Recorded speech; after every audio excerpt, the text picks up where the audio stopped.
If you follow the news closely, when it comes to globalization, China, undoubtedly speaking, it's one of the largest and also we'll say the most important economic partners, not just for many countries in Southeast Asia, but particularly speaking, we're also looking at this economic agenda across the world. If you follow the news closely, recently, the brand new Prime Minister from New Zealand paid a short visit to China.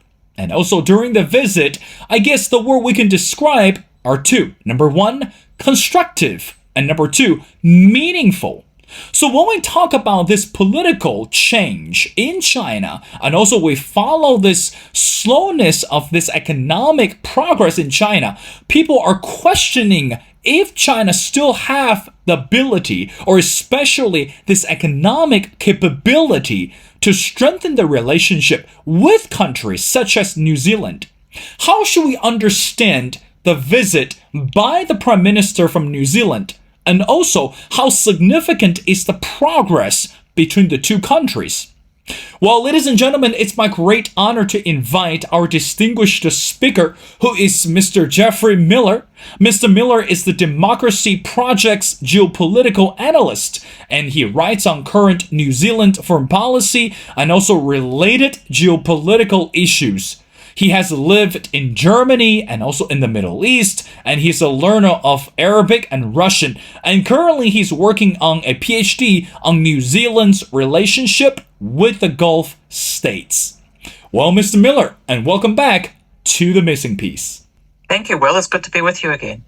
Well, Mr. Miller, again, I want to get started with a simple question. As we mentioned in the intro, the visit initiated by New Zealand Prime Minister Chris Hipkins to China this time was rather short, but meanwhile, two words that came out straight from the state media was warm and constructive. And this is something that the Prime Minister emphasized many times. Some people believe those type of words are actually sounded patronizing to China, but meanwhile, the trip can be understood as rather productive and fruitful. So, Mr. Miller, let's start with the first question. What do we understand from the visit, again, by the Prime Minister, Chris Hipkins? Well, I think in many ways this trip felt like a blast from the past. It felt like the China-New Zealand relations of old. It felt like a trip from maybe 10 years ago. When we lived in, I think, simpler times, geopolitically speaking, to some degree. Of course, we're not in that period now. So this trip was remarkable because it was a real good news story in the sense that there were so many positive things that came out of this trip. There weren't any real tensions of note on the trip. Chris Hipkins, had a seat at the top table. He had three really big meetings, including with the Chinese president and the Chinese premier. China really rolled out the red carpet. I think they were lavish in their praise. That goes for the state media in China as well, the likes of the Global Times, the China Daily, other media in China were very lavish in their praise of Chris Hipkins and of New Zealand. And the Global Times had an opinion piece talking about New Zealand's independent policy making and how it could be an example for other Western countries. And you get the impression that China was very keen to impress New Zealand and to remind New Zealand of its importance, and to send a statement, really, of just how good relations can be with one of the Five Eyes countries. And I guess that's New Zealand's biggest value to China, and is that it is one of those Five Eyes countries, one of those top English-speaking countries, if you like. And, therefore, despite New Zealand's size, population 5 billion, which is insignificant to China in terms of trade, China is very important for New Zealand's trade, but you can't really say the reverse is true. But it is important, I think, in terms of the signals and the statements that the relationship sends. And China has often used New Zealand as a test case. New Zealand had the first free trade agreement for any Western developed country, for example. That's one that's often cited. And there are other examples as well. So, I think it was a very positive trip, warm and constructive were the words that Chris Hipkins, the New Zealand Prime Minister, used. He used them no fewer than 8 times in a press conference. So we know that we meant to take away that it was warm and constructive. But I do actually think that is probably true, and that's an achievement in 2023. For anything to be warm and constructive in diplomacy, I think you're kind of doing well. And I think overall it was a successful trip. He packed a lot in. It was a 4-day trip, essentially 4 full days in China, visiting 3 cities. Packed in all kinds of meetings. It, had a big trade dimension as well. He took along 29 New Zealand business people to China as well, and these exporters, they rely heavily on the Chinese market. Don't forget, New Zealand around 30% of New Zealand's exports go to China every year. It's New Zealand's biggest trading partner, biggest export market by far. So for all of these reasons, China is important to New Zealand. New Zealand's important to China, but perhaps for slightly different reasons. Mr. Miller, again, I want to go back to the 2 words that, again, Prime Minister Chris Hipkins used, again, as you mentioned, more than 8 times. The 2 words warm and constructive. And number 1, when we talk about, or when we use the word warm, does that mean the personal friendship between New Zealand and China can be described as the word warm? Constructive, does that mean both sides that actually reached a lot of potential agreement when we look at this economic agenda or look at this mutual economic interest? So because again, I want to be careful. It's not really what we hear from people. It's not really what we hear from both sides. It's actually what we saw through the media, that the 2 leaders that actually met and also sat down again across the table and have engaged this meaningful dialogue. So how significant, again, help us with better understanding that from Hipkins' perspective, to use the word warm and constructive. Could you elaborate on those 2 words a little bit more, Mr. Miller? Well, of course, we're not in the room in these meetings, so we've only got the accounts of both sides to go on. And of course, that's always the problem with these high-level meetings. You'd love to be a fly on the wall, wouldn't you, to know what really went on. I think you've got to put this in context, Will. The weekend before Chris Hipkins went to China, there was a report in the Australian newspaper, which is a major broadsheet in Australia owned by Rupert Murdoch ultimately. So it's a conservative newspaper, just to give you an idea of its leanings. And it had a report that a source had told the newspaper that New Zealand's Foreign Minister, Nanaia Mahuta, had received a quote-unquote epic haranguing when she met her Chinese counterpart in Beijing back in March. And of course, we had no idea that really happened at the time. I remember talking about these meetings that Nanaia Mahuta had in China. They seemed quite positive, actually, to me. But we now know that the tone of those meetings was perhaps slightly, we could say, slightly less constructive than you might have hoped. And Nanaia Mahuta did actually kind of confirm this last week. She said, the meetings were very robust, which is another way of saying there was tension in the room. So I think when you look at this warm and constructive language that Chris Hipkins used to describe the meeting last week with Xi Jinping, it was all about drawing a contrast with meetings that have tensions, and he was at pains to stress how warm and friendly everything was. He said it literally at one point, the meeting was at no point adversarial. So I think there was just a really concerted effort on both sides to make this visit to China all about the positives, because they knew any point of tension would be seized upon by media and by analysts like myself, of course, because this is the context in which we're operating at the moment, is that there is a lot of tension between China and the West. And, that's just the reality. China wanted this, though, to be all about the positives. And so even if there are issues of tension, they weren't going to be raised at that top leader level in any great degree. And I take Chris Hipkins at his word. I mean, there were issues that are controversial that were mentioned.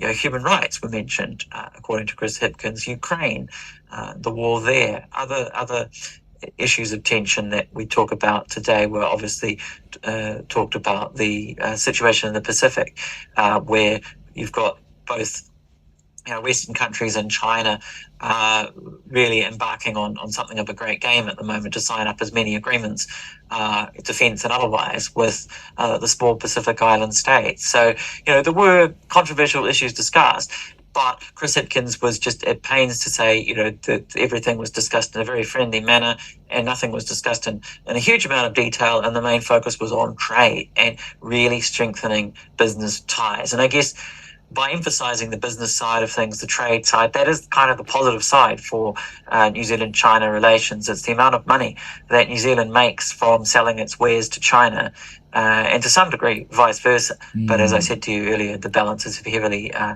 in New Zealand's favour in that respect. I mean, New Zealand needs China a lot more than the other way around.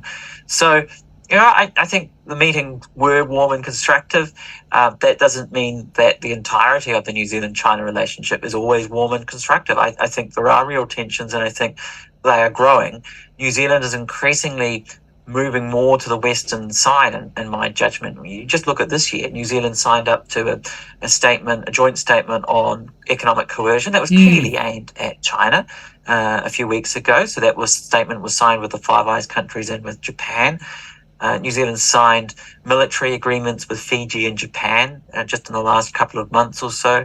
There are many, many examples of New Zealand shifting more to the US side in the past year or so. Just the blocks with which New Zealand is associating itself. NATO, first and foremost, is a big one.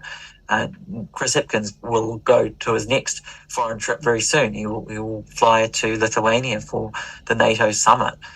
Which is a huge red flag for China.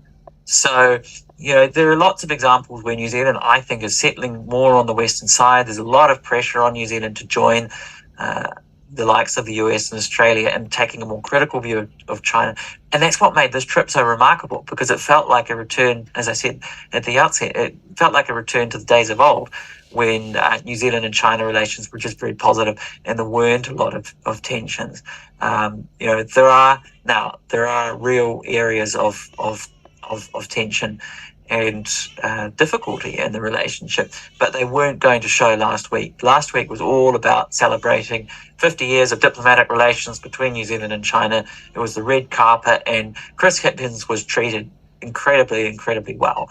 China was clear. I think their strategy was this was not a week to talk about tensions and difficulties.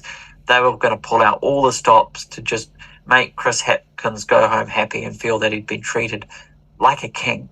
And, it really was quite remarkable, those images that came out last week of Chris Hipkins on his trip in China, really just getting treated like a king, like a celebrity of some kind in his travels. And remember, this is a relatively new, untested prime minister in his first really big diplomatic trip. He's done a couple of smaller trips to the UK and Australia, Papua New Guinea, but this was by far his biggest appointment on the world stage to date, and he's been prime minister for less than 6 months. Well, again, Mr. Miller, I agree with you that based on the reports, again, domestically speaking and also internationally, we've seen such treatment that, again, China offered to the Prime Minister of New Zealand. But meanwhile, again, something that you mentioned is quite meaningful is Chris Hipkins. He's scheduled to visit Lithuania again because of the NATO partnership. Again, NATO is such a sensitive topic to China today, and given the fact that we're still looking at the war in Ukraine. Now, I want to, before we bring US into the conversation, I want to lend a last question to you is, how do you think that Chris Hipkins is able to handle NATO, or able to maintain this peaceful or at least this harmonious dialogue with the NATO? Meanwhile, China can be seen as a major political threat, or again, I want to be careful, maybe not a threat, but this political growth or this political impact. How well do you think Chris Hipkins can actually handle the pressure from NATO after his visitation to China? Your thoughts, Mr. Miller? It's a huge challenge. I think that's the word we use these days to describe problems, is challenges. And Mm. China is described by NATO as a major strategic challenge. They released a new blueprint last year at their summit, and China is clearly called out.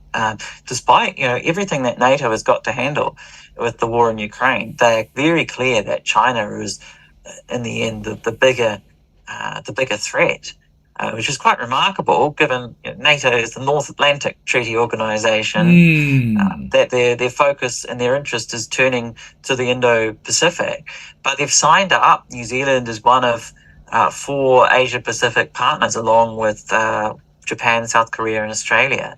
And their leaders are all heading to the summit in Lithuania next week. It will be really fascinating to see. As you say, it is a huge challenge because this is the world's premier military alliance, the premier Western bloc, and it's directly challenging China, which is New Zealand's biggest trading partner by far. And as Chris Hipkins, of course, will go to NATO with these memories of all the positive welcomes and receptions that he Mm. attended in China, and he'll be heading to Lithuania and being told, China is the real problem for all of us, and we need to take it seriously. And Chris Hipkins has just signed a very positive joint statement with China, saying that China is welcome in the comprehensive and progressive Trans-Pacific Partnership, the CPTPP, and that New Zealand reaffirms the One China policy, and all of these lines you would expect in a joint statement between China and New Zealand. And then he's heading to NATO. It's 2 poles, 2 complete opposites. I think it will be fascinating to see how he handles some of these questions that he's going to be asked while he's in Lithuania. To me, it was very clearly a strategy by China to invite Chris Hipkins to come to Beijing just before NATO to get in first. And there was some discussion and debate about whether this meeting, whether Chris Hipkins' trip to China would even eventuate this year because of the fact that Chris Hipkins had agreed to go to the NATO summit. And this visit to China was announced at relatively short notice. It had been delayed for some months. It had meant, had been originally scheduled for the start of this year at some point. Didn't happen. But then it was suddenly announced a couple of weeks ago that it would take place at the end of June. So, I think it will be fascinating to see how Chris Hipkins handles this. I mean, New Zealand's relationship with China is often described as, a balancing act, a tightrope, whatever the metaphor may be. It is a challenge, to use that favourite word of diplomats at the moment. And I guess the challenge for New Zealand is just how far it can go in one direction without the other side really taking offence. And I think that will be the biggest challenge for Chris Hipkins. I think he's shown some skill, some dexterity so far. If you follow the news, a couple of weeks ago, Chris Hipkins was asked whether he would agree with the US President Joe Biden, who called Xi Jinping a dictator. And Chris Hipkins quickly said no, and it's a matter for the Chinese people. That went down very, very well in Beijing. It was a quick answer. It was not rehearsed or prepared, but it was really the right answer, not to get involved and not to get involved in this US-China spat. But in the end, New Zealand is involved because New Zealand's signing up to a lot of US blocks and statements. If you look at these new arrangements like Partners in the Blue Pacific, when you look at NATO and the Asia Pacific partners, so New Zealand is signing up to a lot of these things. But China is looking very carefully at the language used. I think Beijing will be happy so far. They'll be watching, though. They'll be watching Chris Hipkins very carefully when he's in Lithuania. And Chris Hipkins is very mindful, I think, that everyone is listening for his words That's now. right. And you can make huge gaffes if you're not careful with these issues. So he is relatively untested on the diplomatic stage, but he is a quick learner. He said that himself, and I think you'll have to keep doing a lot of learning. He didn't make any gaffes last week to any great degree. The only one that I picked up on that I think was perhaps slightly ill-judged, he was asked whether China was a friend and partner of New Zealand, because that is how Xi had described New Zealand publicly. And Chris Hipkins initially hesitated, and he talked around, dodged the question, and before he finally agreed with the journalist that China was a friend and a partner to New Zealand, which is actually a fairly innocuous description. I think friend and partner can mean lots of things. It's very different, say, to the word ally. If he was asked, is China an ally of New Zealand, I think that means something quite different. But friend and partner, I think, it sums up the relationship really, really well with China, the relationship that New Zealand has, and 50 years of diplomatic relations, free trade agreement, a lot of ties between the two countries. I reckon friend and partner sums it up very well. But Chris Hipkins initially hesitated to agree with the journalist that China fitted that description. I think he realized that was something of a mistake, and he did correct himself, I guess, later in that press conference. So overall, Chris Hipkins isn't making a lot of gaps. That's really a really useful attribute as he goes into the NATO summit, which is the meeting of the most hawkish grouping on the planet, really.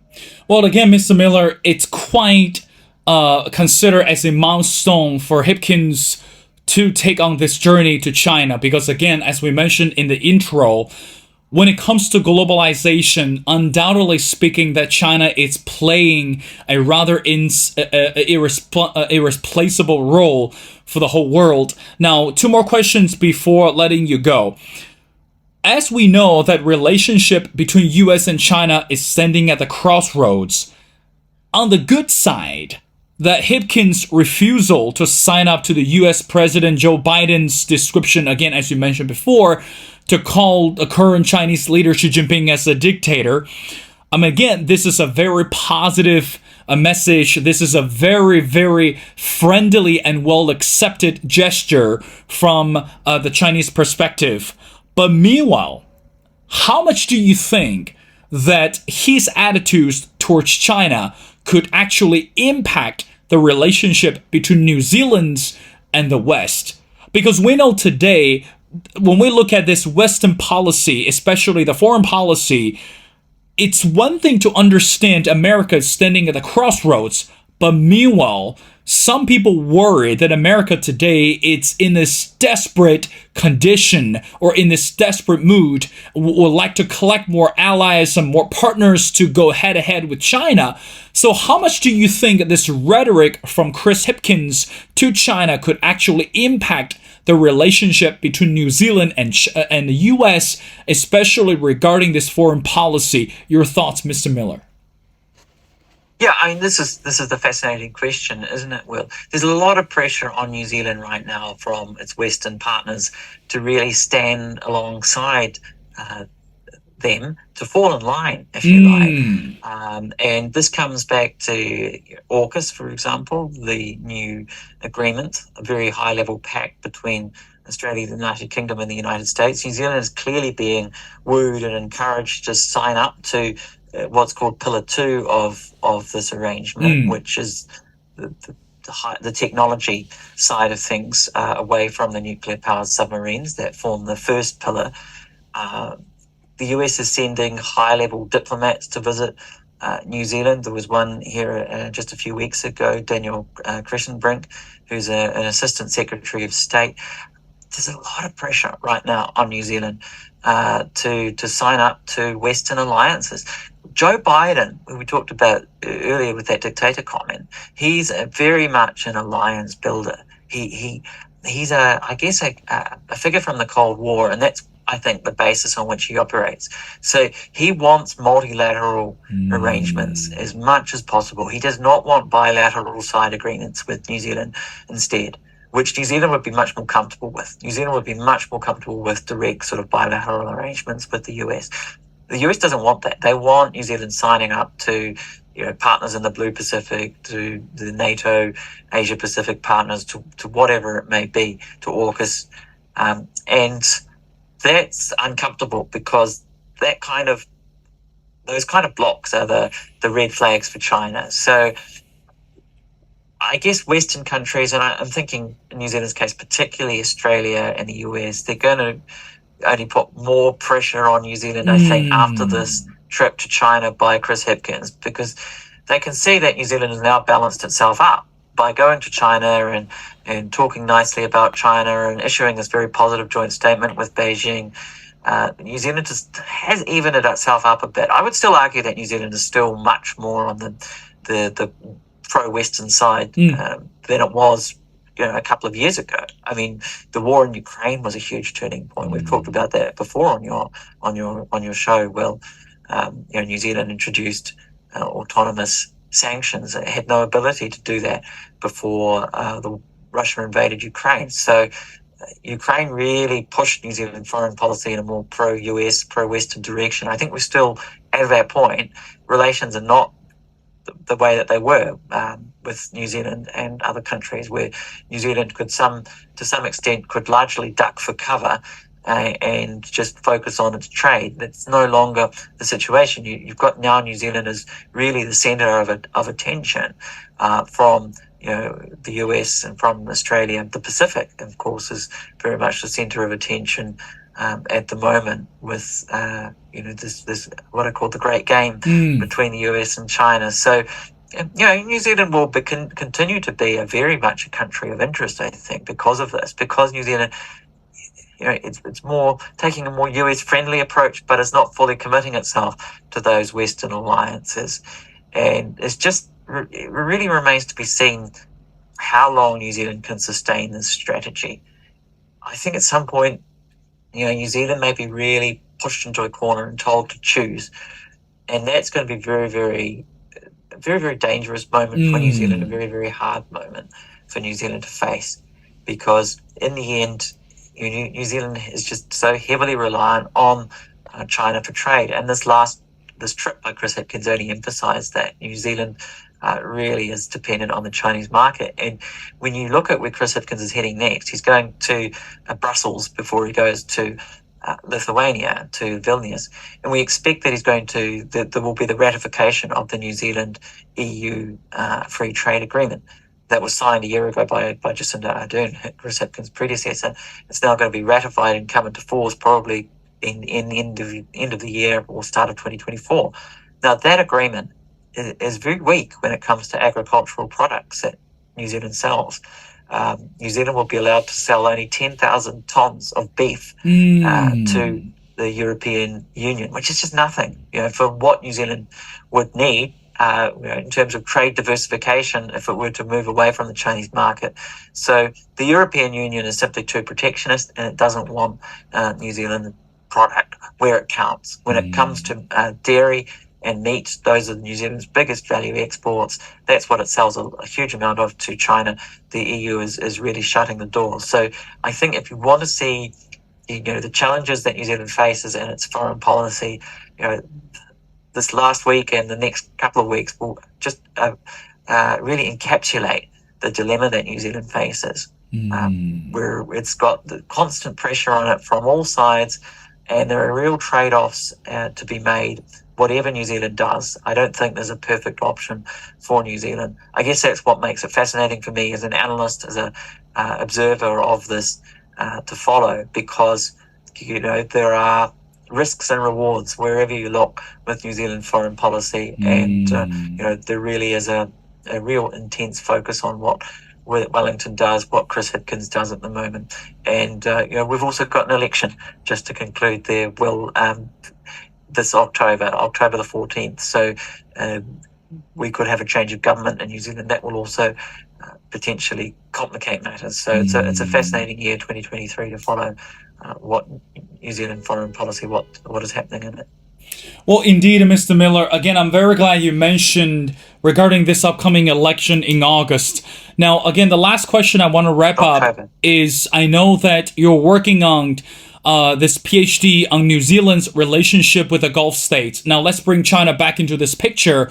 We know China also directly has a lot more financial and also political impact with the Gulf states. Now, help us with briefly understanding, Mr. Miller, how significant it is for the world, particularly, again, to the people in China and also around the world, to understand this relationship between New Zealand and the Gulf states. Why is that so important for all of us? Well, as I said, or as you said, I'm doing this PhD. I started about a year ago, and I'm just about to embark on my field work, which really will consist of a lot of interviews with players both here in New Zealand and in the Gulf itself. And the Gulf is a huge market for New Zealand. It's not really appreciated as such in New Zealand, but it's our seventh or eighth biggest trading partner as a bloc. These countries of the Gulf Cooperation Council, the six: Saudi Arabia, Bahrain, Qatar, Oman, Kuwait. I think there's one other I've forgotten, but United Arab Emirates, of course, UAE. So that's, I guess, the significance for New Zealand. It fits into this talk about trade diversification. If you're going to look for other markets other than China because you want to shore yourself up, the Gulf is actually a pretty good place to look because they're not protectionist, unlike the likes of the European Union and the United States. The Gulf is happy to buy what New Zealand is selling, and particularly its milk and meat products. That's because they don't really produce a lot of those goods themselves, being relatively, very hot, not relatively, very hot desert climates. So I guess that's the significance for New Zealand. New Zealand has become more interested in the Gulf in the last few years because it can see that it's a growth market. It's a growing market. It's becoming increasingly wealthy. There's Vision 2030 in Saudi Arabia. So I think it's a good topic to explore for New Zealand's relations. How it fits into the global picture? Well, I guess, as you mentioned, China is increasingly looking towards the Gulf and vice versa. The Gulf countries, and particularly Saudi Arabia, they want to get away from being in lockstep with the United States. And they want to really be on their own side, in a sense. I don't get the impression that Gulf countries, and particularly Saudi Arabia, want to be necessarily on the Chinese side. They just want to be free of the as I said, being attached to the Western side, and they want to be able to go in whatever direction they choose. And I think in some ways that's what New Zealand also wants. New Zealand just wants to have its independent foreign policy, and that's the phrase that's often been used by New Zealand politicians over the last 30 years to describe our foreign policy, is that it's an independent foreign policy. We listen to what everyone else wants, and then we do what was best for us. So I think the Gulf countries are also in that space. Maybe they've come to it slightly later than New Zealand, but I think they're also in the mood for just being themselves, dealing with the West, dealing with China, and just trying to be fruitful on good terms with everybody. And trade is, of course, a big part of that. So, trade is growing hugely between China and Saudi Arabia, for example. There's a biggest trading partner now for Saudi Arabia is China, just like for New Zealand, the biggest buyer of oil, I think, now. And everything is really growing. They also had a meeting between the two leaders. Xi Jinping went to Saudi Arabia and recently and met with Mohammed bin Salman. So I think there are some parallels there. Of course, some differences. New Zealand, in the end, is not the Gulf. It doesn't have the geostrategic position that the Gulf does. But perhaps there are some lessons that New Zealand can learn from the Gulf, and the Gulf can learn from New Zealand, and how to navigate all of these turbulent times, geopolitically speaking. Of course, again, Mr. Miller, I agree with you 100% that today, post the pandemic, everyone is paying attention to this economic agenda. Again, given the fact that this pandemic forced, or say unwillingly, that isolated the countries in a greater way. But today, when we look at this economic or political engagement, that we need to have this positive and meaningful engagement for the bigger picture. Well, again, ladies and gentlemen, it's my great honor to speak to Mr. Geoffrey Miller. Again, Mr. Miller is the Democracy Project's geopolitical analyst, and also he writes on current New Zealand foreign policy and also related geopolitical issues. Well, Mr. Miller, thank you so much for taking your time to be on the show. It's been a pleasure, and we'd love to have you back on the show as we continue again to follow this upcoming trip for Chris Hipkins to again to Belgium and also to Lithuania, attend the NATO's, and again any other related issues, not just about New Zealand but also around the matters in the world. So thank you so much for doing this.